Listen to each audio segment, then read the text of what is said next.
फडणवीसांच्या कार्यालयाबाहेर तोडफोड प्रकरणी काँग्रेस प्रदेश अध्यक्ष नाना पटोलेंनी खरमरीत टीका केली आहे। राज्याचे गृहमंत्रीच असुरक्षित आहेत, राज्यातील जनताही असुरक्षित, त्यामुळे राज्यात सर्व काही आलबेल आहे असा आव सरकारनं आणू नये, नाना पटोलेंचा राज्य सरकारला सल्ला।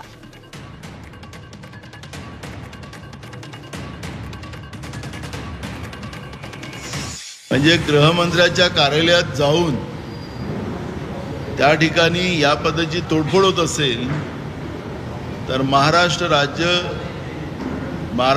राज्यातल्या जनता सुद्धा किती असुरक्षित आहे, राज्यातला गृहमंत्रीच असुरक्षित आहे, तर राज्यातली जनता असुरक्षित आहे हे त्याच्यातलं सगळ्यात महत्त्वाचं उदाहरण आपल्याला कालच पाहायला मिळालेलं आहे।